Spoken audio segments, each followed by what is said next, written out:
I think so. Well, you made me stand up in the commentary booth, so I'm a bit worn out after, but what an absolutely ridiculous, crazy, fantastic race yesterday. I'm going to do it all again today. I'm really looking forward to seeing what is going to happen. Of course, Teams Championship to decide here this afternoon ahead of the race. And let's have a look at the calendar for 2023. This is where we've been so far this season. We kicked off in Mexico City back in January. Then we were over to a doubleheader at Saudi Arabia. We've been to India, South Africa, Brazil, Germany, Monaco, Indonesia, the USA, Rome in Italy a couple of weeks ago, and then here in London for the final 2 rounds of the season. Well, Jake Dennis, of course, was crowned as the champion of Season 9 here yesterday afternoon in what was a chaotic and frantic race which went right down until the checkered flag, and the first ever British champion in Formula E as well. He actually parked in the wrong spot at first. He didn't show that in the camera. I had to reverse back out and do it again. Oh, no. Well, he was absolutely delighted. You were down chatting to him yesterday and saying, oh, can I go for a drink last night? But obviously there's another race happening here today, so he didn't have the opportunity to do so. Hopefully you'll have a bit of time to let off some steam tonight at the awards ceremony.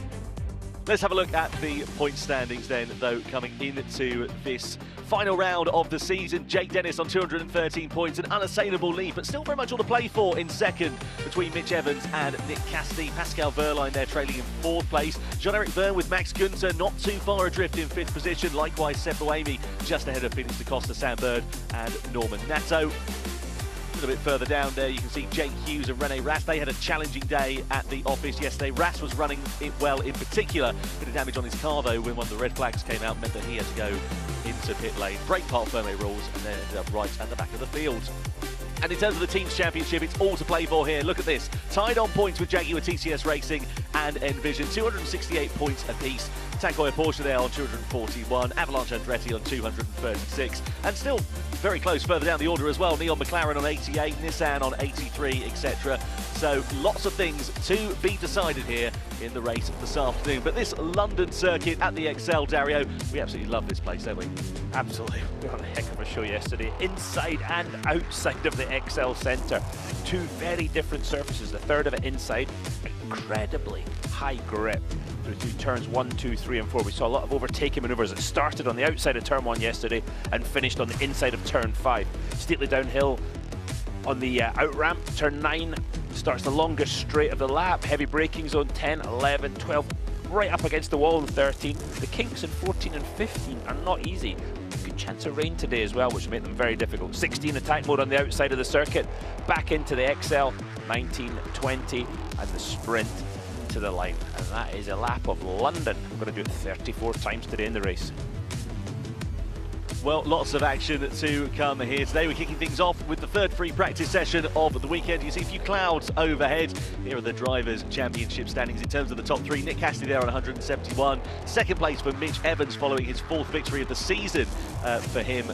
Leapfrogging Cassidy, who of course failed to score. And then Jake Dennis, unassailable lead at the top of the standings with 213 points. But still very much all to play for here this afternoon. So the green light is on now at the end of pit lane. Drivers exiting for the first time onto the circuit. I imagine some very hasty repairs probably going on down in the pit lane after the chaotic end to the race with 2 red flags before we eventually reach the checkered. You know, as we approach the end of the season, parts are becoming in short supply. There's a central part source for all the bodywork and stuff like that. I believe they sold 16 noses, pretty much everything they had on Wednesday leading up to the race because of the carnage in Rome. And there's only so much they can carry around, you know, because otherwise the environmental impact of carrying, you know, 100 noses around is just, and the cost of making them is just not sustainable in you know, either way. So and there's a few cars that maybe are a bit mix and match of parts today, getting ready for the race. But the tolerances these guys deal with, it's quite interesting to watch them having to build it from different parts that they have available. But the FIA will only, they've got to be exactly conforming to spec as well. So tough job for all the teams overnight to get the cars ready. Just one thing as we approach here, turn 16, a couple of guys, more than a couple of drivers missed attack mode yesterday, including Jake Dennis, twice. Our championship winner twice. So things to practice this morning. make sure you can get attack mode. Make sure you know where it is. Make sure you just dot the I's, cross the T's, because that nearly cost him his championship yesterday, certainly wrapping it up. Do you think that was down to the pressure that Jake was under at the time? Because there was a lot going on in that race. Even the first 10 laps, it was really difficult to read exactly how it was going to work out. And, you know, Dennis, right when it mattered, didn't say that attack mode a couple of times, it failed on him. Yeah, and whether it did look like he missed the sensors. He said it wasn't working because you've got to arm the attack mode, press a button on the wheel to arm it before you then go into attack mode. And it just looked like he was trying to obviously minimize the time loss and just cut it a bit fine in the middle of the car, did not cross the sensor, the 3 sensors that are embedded into the track. Yep, so this is out of turn 9. This is the run down in towards the Custom House chicane. Here is Nick Cassidy. Well, there's no need to ask exactly how he was feeling after the race yesterday. We saw his body language after having talking to the team. He was stuck behind Sebastian Buemi. The 2 teammates collided. Nick Cassidy lost his front wing, ended up having to go back into the pit lane. That was his race run, and his championship then from that point was effectively over. And quite understandably, he was very frustrated at the end of yesterday.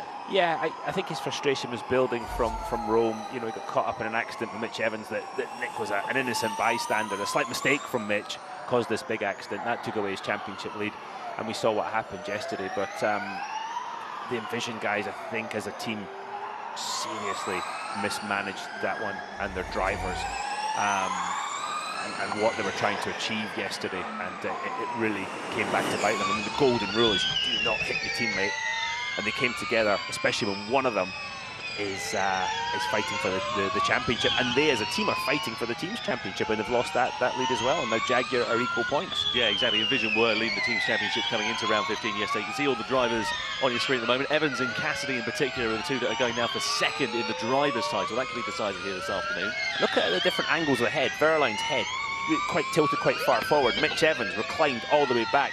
Nick Cassidy kind of moves between, his neck moves a lot more than the others. It's quite interesting to just watch the driving styles, the driving techniques, and the seat positions of each driver. Yeah, absolutely. Well, yesterday for free practice in the morning, we had actually a damp track, so lap times were not necessarily representative where we were expected to be. I think the quickest lap was 1:14 or something like that at the end of the session. In the dry free practice that we had here on Friday, it was down to the 1:10s, and that was the same that we had in qualifying once the circuit had dried out. But thankfully, a lot dry here this morning, and in theory, the drivers will be able to bring that data back to the teams on a much more useful level going into qualifying. Yeah, but there's a good chance it's going to rain in the race today. I just looked at the convert, isn't it? Yeah, and it's showing something like an 80% chance of rain at 1 o'clock, continuing all afternoon. Can you imagine championship finale? You know, drivers are settled, obviously, but the team championship on the line, last race. Everybody got their own story today of why they're just trying to do, besides just trying to want to win the race. So many different storylines going on, and then it rains. See James Barkley there on the right-hand side of your picture. Mitch Evans just on his first push lap in this session. Personal best in the first sector, fastest overall in that third sector, threading the eye of a needle out of turn 16. This is where he comes in towards this part of the circuit that's then been reprofiled up the rise of the hill into turn 19. This is where we ended up having a car park at the end of the race yesterday. That was the second red flag that was brought out following an incident with Norman Nato. He went up the inside of Sebastian Buemi and then caused the concertina effect. Evans backing off in that final sector and only going up into 17th quickest at the end of this one. So what are we expecting to see in this session in terms of the drivers? Will we see them just sort of go, oh, actually, we see Jake Dennis going off at the first corner and spinning the car around, getting it righted. I'm sure he wants to rejoin as safely as he possibly can. Wasn't sure whether he was out braking himself, though. Maybe he was a bit distracted. Didn't look like he was particularly pushing into the first corner. The systems on the cars that help them sort of not lock the brakes, we'll see it here. He's not locked any wheels. The systems in the car, basically it counts on the driver braking the same way to the same level every time. And when they don't, when they try and actually get some more brake pressure, it doesn't work because of that. And also with the regeneration of the brakes, a lot of times they're at maximum regen allowed. And so they can't actually put any more brake pressure into it. It doesn't do anything.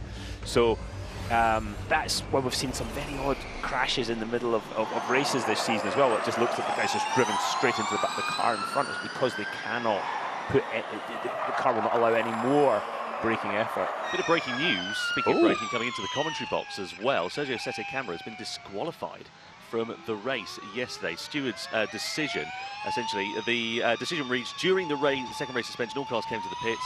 They found that the nose of car 3 was not safe. They requested the team change the nose of car 3, and they told them more than once to repair the car. They failed to do so. It was deemed safe by the team, and therefore he has now been disqualified from that. And that's a real shame for Sergio Sette and for Neo Racing as well, because they finished with a double points position at the checkered flag, with Sergio Sette in 5th, Dan Ticktum in 8th place. And moved ahead of Mahindra in the points. So hang on, but there was about 3 or 4. There was about 3 or 4 cars at that point. Looked busy in turn 10. There was about 3 or 4 cars had noses that were essentially missing at that restart. Does that mean they're going to disqualify everybody that was missing the nose? Well, this is the thing, isn't it? Because Da Costa was handed that time penalty for what he was saying was a slow puncher. This is Edo Mortara getting it wrong down at the custom house chicane into turn 10, by the way, pirouetting the car around. Oh, and he's followed off in sympathy there by the Envision as well. Bit of target fixation, perhaps. But anyway, getting back to it, so Da Costa was given that 3-minute time penalty for low tyre pressures, effectively was the official reason. He then came back and retorted and said, well, it was a slow puncher, but we deemed it safe to continue. The 3-minute time penalty was then imposed before the end of the race, but exactly as you say, it's apples and oranges, isn't it? Because then there are other cars without front wings. Let's have a listen to a bit of team radio here for Buemi. Great team spirit. Copy that. Great. I tell you, I'm gonna make it very simple. If he wants to play like that, Lotterer pushing behind. Everyone's gonna lose, okay? Everyone. So that's a bit of team radio from yesterday in the race from Sebastian Buemi, I believe. Beg your pardon, sorry, that's just now, as a matter of fact. What is going on? I mean, everybody's losing their mind here.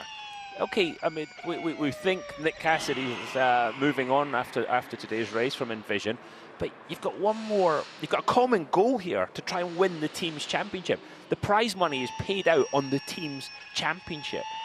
You know, this is where Sylvain Philippe needs to sit both drivers down and basically dictate the law to them. This is how it's going to be today. You're going to do that. We employ you, we pay you an awful lot of money to do what you're told. The contract actually states you've got to do basically what the team tells you, so get on with it. And if you don't like it, you know, stay at home. Ridiculous. So here are the two Envisions, Nick Cassidy on the left, Sebastian Buemi on the right. This is out of turn 9 and down in towards the custom house chicane for Nick Cassidy. Buemi just making his way through over the rise in towards the final section. You can see just how congested it gets. We had that during group qualifying, actually, here yesterday. You can see cars all sort of slowing down, and it causes a right concertina effect. So trying to find clear space, especially in the group qualifying stages where there are 11 cars out on track, is not the easiest thing to do. No, but one thing just now, you don't get a penalty for causing interference, but obviously in the race, in qualifying, it becomes a bigger issue. So looking here then at the Avalanche Andretti, this is Jake Dennis going through, the reigning champion now with the 27 on his car. Will he change over to the number 1 plate for season 10? We're not 100% sure. Crucially as well, who's going to be his teammate for season 10 as well? Strong rumours that Andre Lotterer is going to be moving on to focus on his World Endurance Championship commitment, so there's a space going at the Andretti team. You can see just underneath the front wing here how bumpy it is through some parts of the circuit relative to others on the calendar. It's not actually that bumpy at all, but down in towards turn 16 there, hooking the car up very nicely, and the car looking like it's performing very well.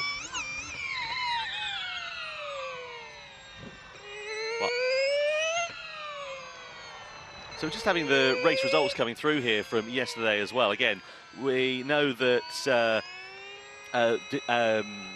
Sergio Sette was given the disqualification notification, and there are a plethora of time penalties that have also come in for a number of drivers. That includes car 36, which is Andre Lotterer, a time of 5 seconds, time penalty of 5 seconds. Then you've got car 7 as well, Max Günther.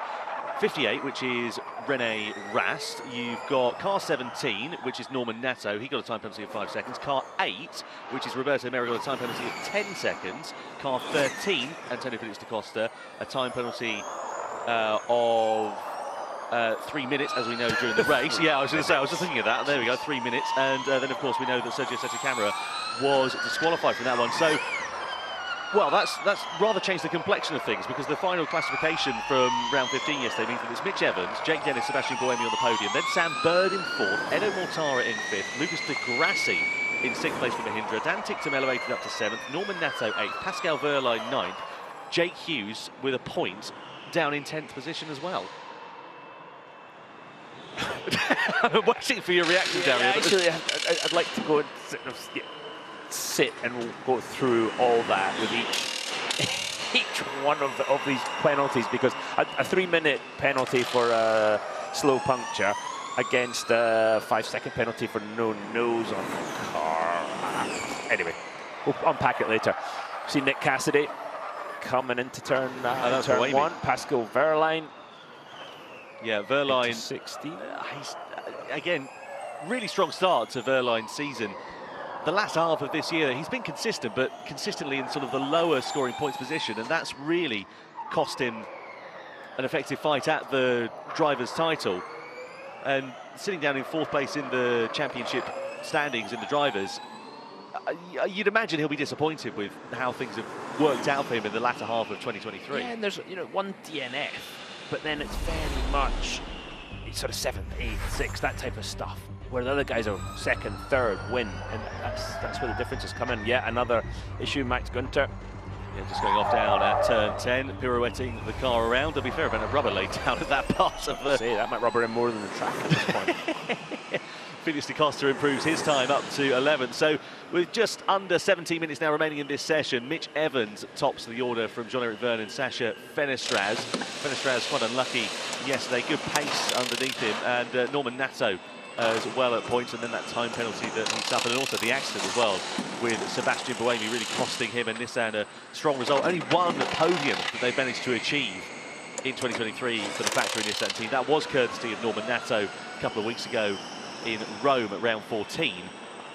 They'll be hoping for a positive end to their season, but results have been somewhat harder to come by than I'm sure they would have anticipated this year. See, Jean-Eric Vergne just practicing the attack mode activation zone.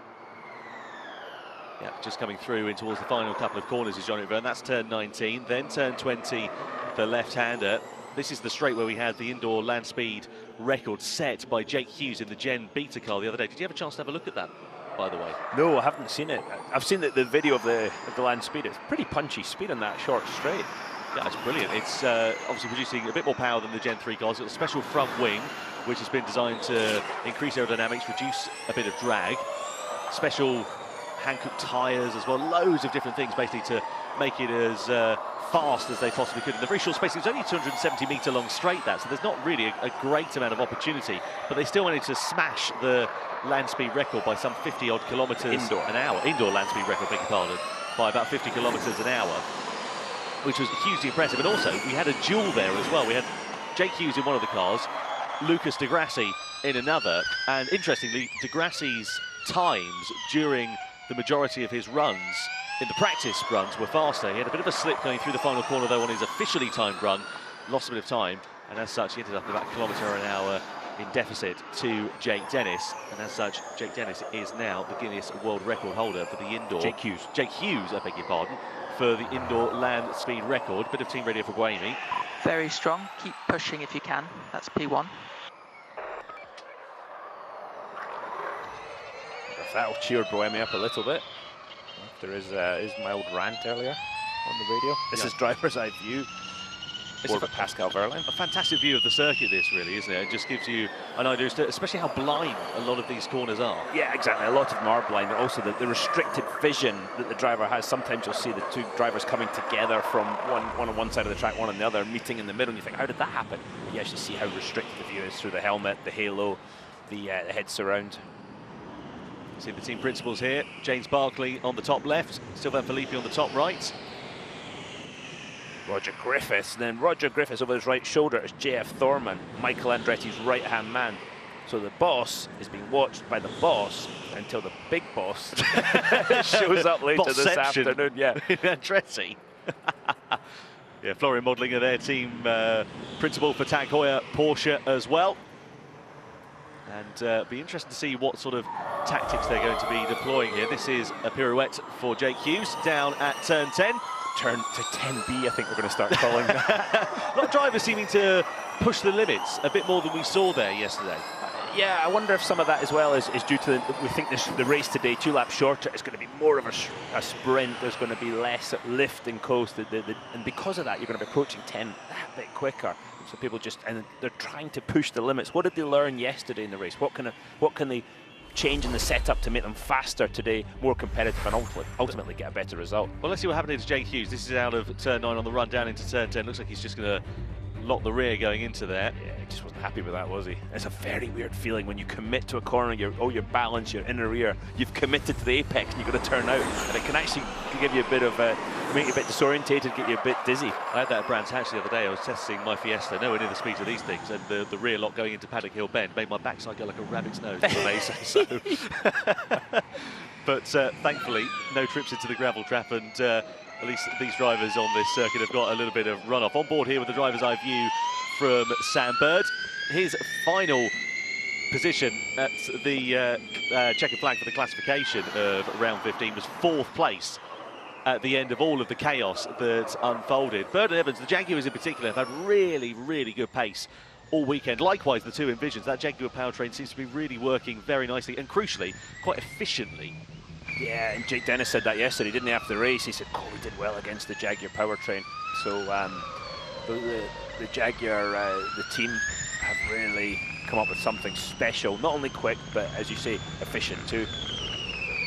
So down in towards the first corner. This is Nick Cassidy, meanwhile, in the Envision. 4th quickest for him at the moment, just over 3.5 tenths behind teammate Sebastian Buemi. A little bit of traffic for him on this push lap for Nick Cassidy. Hopefully it doesn't cause him too much drama. No, in fact it doesn't, because the Apps Cupra moves out of the way. Through in towards the final sector. This could be quickest lap of the session here for Nick Cassidy if he hooks up this final corner quite nicely. Comes across the line, and it is by just under a 1/10 of a second. So we now have an Envision 1-2 in favour of Nick Cassidy. So from a driver's point of view here, Dario, I'll come back to that in a moment. That is the number 33 of Dan Ticktum, who looks like he's just slowing down, going through into the Peston chicane. But for Nick Cassidy, what do you think his mindset is going to be coming into this final round after a disappointing Saturday? Well, he's going to want to win the race, clearly, but it's how bad the team relationship is after yesterday, because it does benefit him for them to win the team's championship today because of, again, the prize money being paid on the finishing position of the team's championship, and he will get a percentage of that.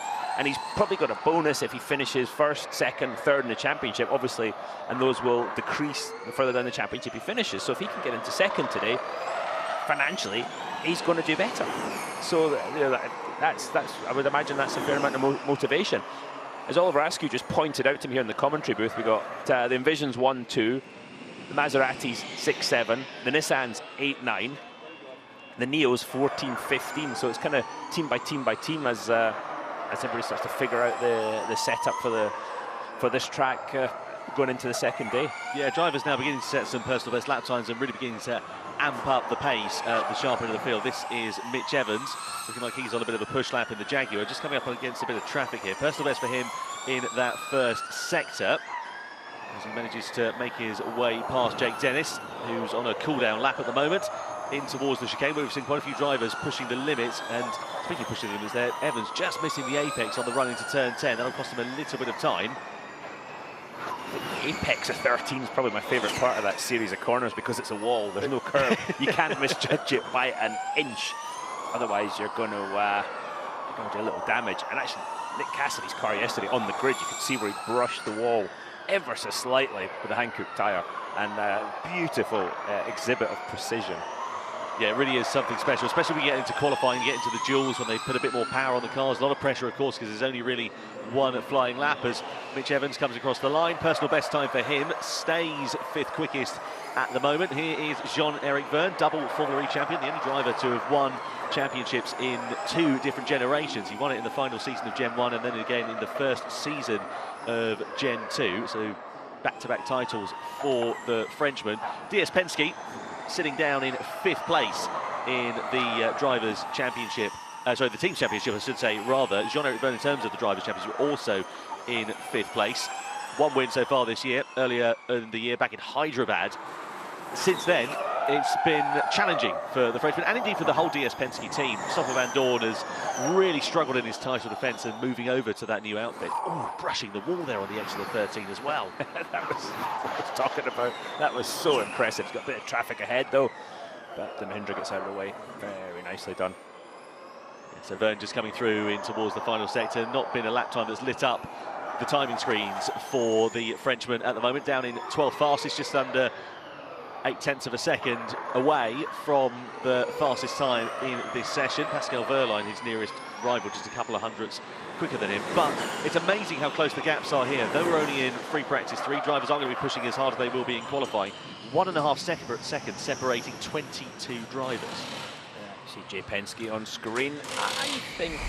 I don't know, I think you push pretty much, you try and get to the limit, even in practice, because it gives you that information for qualifying, not to do exactly this and overcook it. But I think that was more the car on the inside, which I think what car was on the inside, kind of almost blocking the driver's view into the apex, and that's what caused maybe that trip down the very, very, very busy escape road. So Mitch Evans pushing the limit through turn 9. And look at when they break traction on that bump, and we saw Nick Cassidy do it yesterday in qualifying and actually sort of fishtailed down the straight at high speed. Oh, Evans absolutely on it through 10, 11, 12, 13, kisses the wall potentially. Beautiful from Mitch Evans as he comes down in towards turn 16. This is where we saw Sacha Fenestraz get it wrong yesterday. He went Tokyo drift style in towards that corner. No such dramas for Mitch Evans. Fastest overall in the second sector. Personal best for him in the first sector as well. Let's see whether Evans is going to be able to go to the top of the pile in the Jaguar through turn 20. Out of the final corner, aims to break the beam to the timing line, and it is a fastest lap by nearly 0.2 of a second. So it's a Jaguar TCS Racing 1-2 with just under 7 minutes now remaining here in this session. James Barclay be happy with that, especially with this team's fight he's got in his hands this afternoon. He'll be rallying the troops before qualifying, and then certainly before the race, helping his drivers to understand what the goal is today. Yeah, but I don't like the setup. The rear is not hanging on. Well, it's a quick setup, even if he doesn't like it. Still 0.2 of a second quicker than he is than Sam Berg. He can probably feel it, Tom, just as he's getting towards the end of that lap. The rear's just starting to go away further, and he just wants a little more rear security. So from a driver's point of view, when you've got an instability like that on the rear and you've got to report that back to your team, what sort of things are the team then going to be doing to change the dynamics of the car to give him a car that he's more comfortable with? Well, in a traditional internal combustion car, it'd be all mechanical. It'd be dampers, springs, roll bars, right heights, toe, moving the relationship between the left and the right wheels in and out, front or rear. This, in the Formula E cars, a lot of it will be also the control systems, how the traction control, if you want to, oh my word, turn 10 again, busy. Yeah, car park down here, isn't there? One how the traction controls, how it puts the power down, how the diff kind of hangs on in the way into the corner, stops the rears locking. So Nick Cassidy down there, as well as Nico Muller in the Abt Cupra. Cassidy gets it righted. I wonder if one of them went off, got a bit of target fixation, and then the other went off in sympathy, perhaps. Yeah, I mean, Cassidy's first split was really good on that lap. Yeah, clearly pushing a lot is Nick Cassidy, sitting 4th at the moment as Da Costa improves his time up into 11. So bad lap time there for Da Costa. Let's see where it all went pear-shaped for Nick Cassidy down in towards turn 10. Just coming into your picture now. This will be a lock of the rear, isn't it, going into there? Yep. Straight away. Didn't want it, yeah. And again, he thought better of it. Yeah, decided to just pirouette the car around. Actually, looks like the front just slid a little bit to the left just as he was trying to turn it in. Feel the grip going away from him at the front, and I wonder if he had to prepare that to do a burnout. Yeah, it's actually Robin Frines, the Abt Cupra, that went off down there as well. So it's not just the work of a moment. He's got to pull a paddle to disengage the helper system, shall we call them, to be able to do a burnout. Let's have a look on board here, Dario. Talk us through what's happening. Just watch the front of the car relative to his bottoming.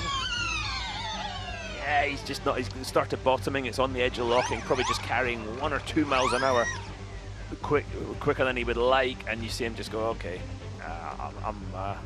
I'm pulling out of this one, not good. And I think the Ab Trooper behind just got unsighted and locked up, and he went.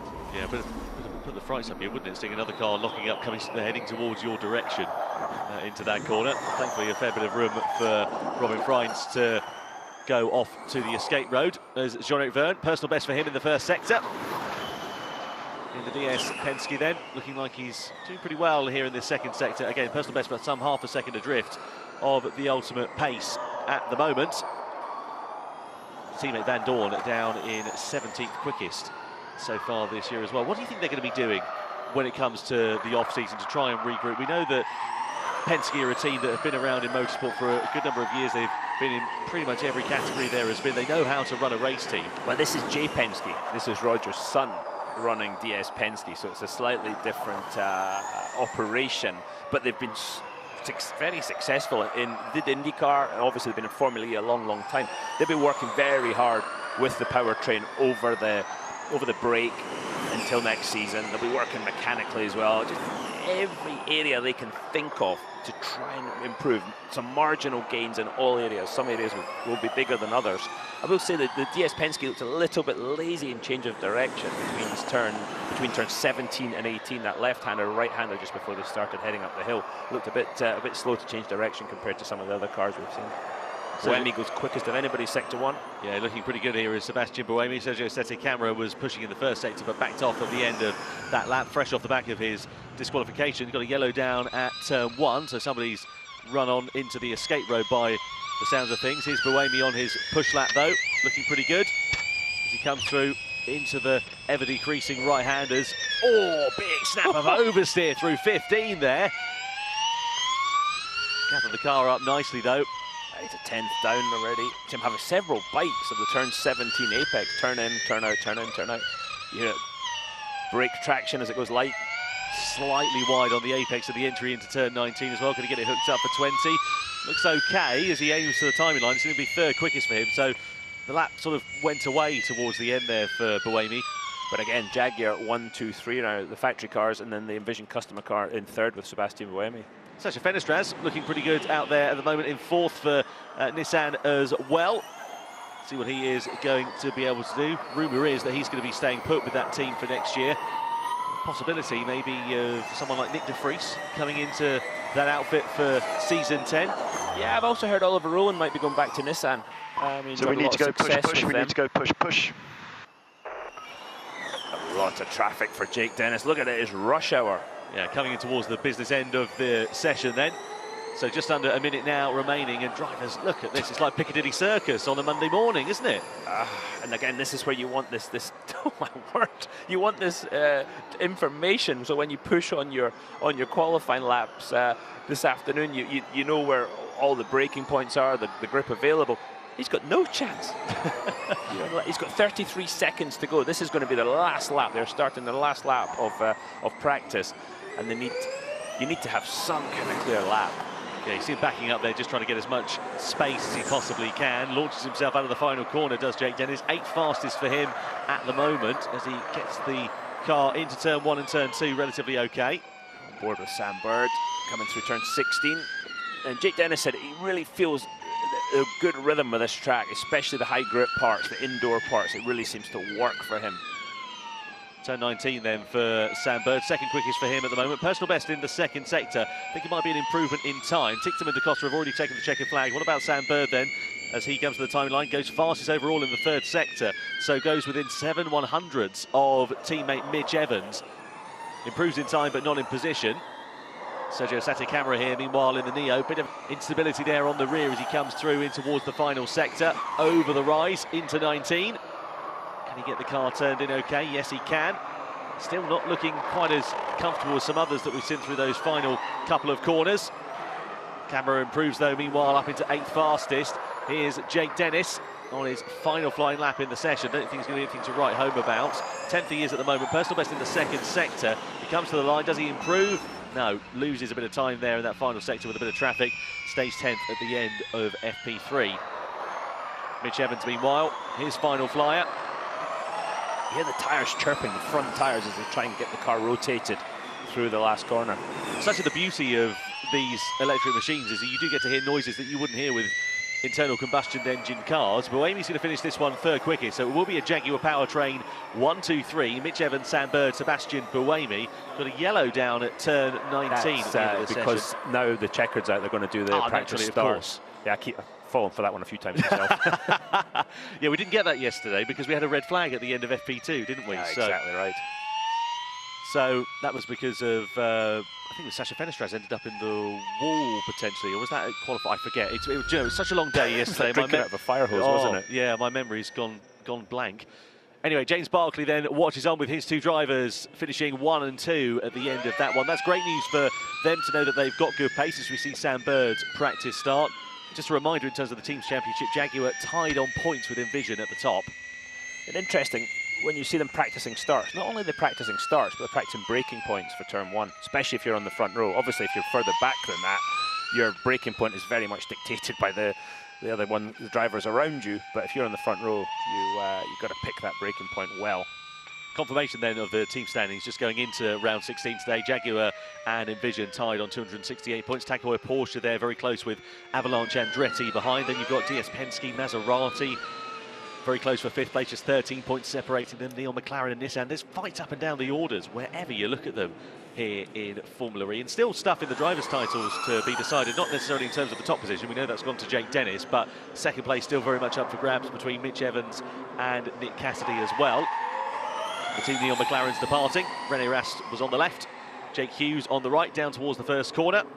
They set off in a 2x2 formation from the grid.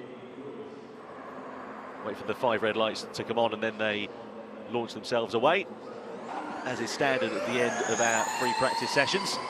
The 2 Abt Cupras next up of Nico Müller and Robin Freitz. As we see Van Dorn and Andre Lotterer making their way through the first couple of corners. And then we see Jake Dennis departing from the grid along with Mitch Evans as well. So an interesting free practice too. Good for the Jaguar power-trained cars. Not bad for Sasha Fenestraz in the Nissan either. Nick Cassidy ending up 5th quickest at the end of that one. And Dan Ticktum, he's had good pace all weekend, has Dan Ticktum. Hasn't necessarily had the luck on his side. Yeah, I think the Neo car has decent one-lap pace. It's just not efficient enough yet, but they're working really, really hard to improve that for next season. Last couple of practice starts then coming in at the end of free practice 3. 5 red lights going on and then coming out as they get away from the grid, aside from Jean-Eric Verne. So there's Norman Nato departing in the Nissan. And then Verne makes his way from the grid down in towards the first corner in the DS Penske. So then, free practice 2 concludes with Mitch Evans fastest. It's a Jaguar TCS Racing 1-2 and a Jaguar Powertrain 1-2-3 with Sebastian Buemi for Envision in 3rd ahead of Sasha Fenestraz in the Nissan. Good session for him ahead of Nick Cassidy, Dan Ticktum, Antonio Felix da Costa out for vengeance here this afternoon, as will Sergio Setecamera be, as well as Pascal Wehrlein. And then, of course, Jake Dennis, newly elected champion in 10th. Max Günther and Eder Mortara, the 2 Maseratis, 11th and 12th ahead of Norman Nato, Jean-Eric Verne, René Rast and Andre Lotterer, the 2 Germans in 15th and 16th ahead of Müller, De Grassi, Stoffel Van Dorn, Jake Hughes, Robin Freitz and Roberto Merri in 22nd place.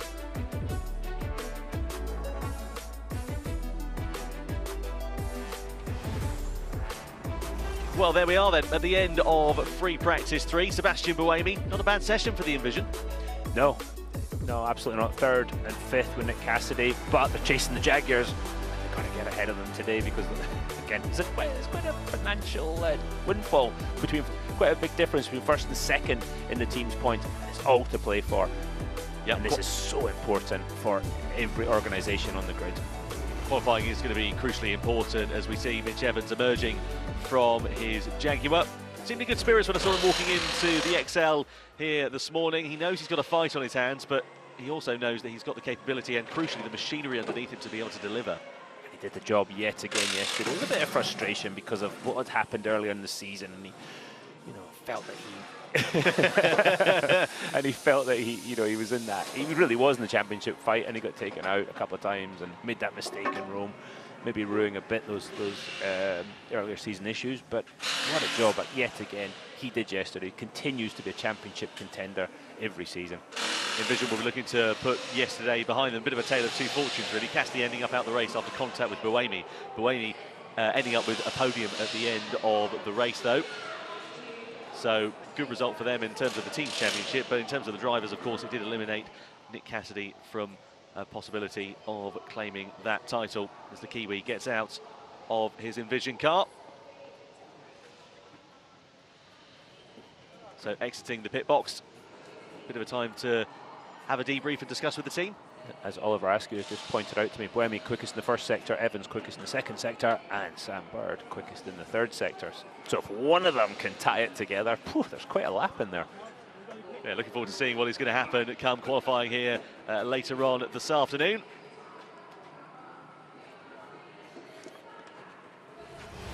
Well then, let's have a look at some highlights from Free Practice 3 here this morning at the EXL in London. Got underway, a relatively incident-free session.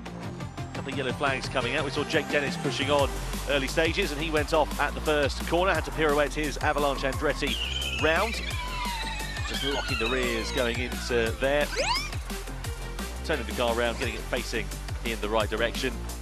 Emerging back onto the track in a safe manner. He wasn't the only driver to make a bit of a meal of it. Down at turn 10, it ended up being a bit of a car park. Eder Mortara here in the Maserati, having to spin his car round. Followed off in sympathy by Nick Cassidy there as well. This was Nick Cassidy going on into that corner. A couple of runoffs he actually had down at turn 10. Such was the limits that he was beginning to push in that session. This was Sebastian Buemi in the other Envision, though, meanwhile, sitting behind his teammate. This is what he was gesticulating about on the radio a little bit earlier on. Frustrated with the traffic on his push lap, and it really compromised him there coming out of turn 9.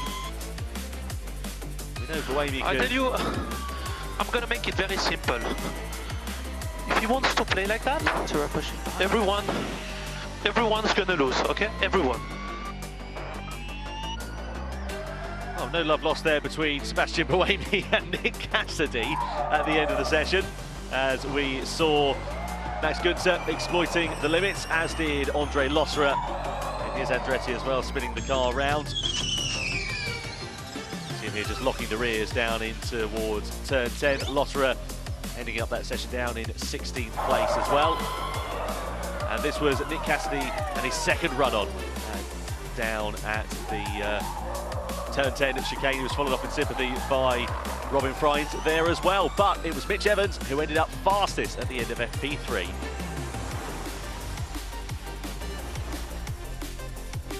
Well, the drivers then making their way back into the pit box. The time to reset and refocus ahead of qualifying, which will take place at about 12:30 here this afternoon at the EXL in London. Very much looking forward to see who is going to get themselves into the duels and crucially into the fight for pole position here ahead of the final round of the season in Formula E. From Dario Franchitti and from myself, Tom Brooks, thanks for joining us.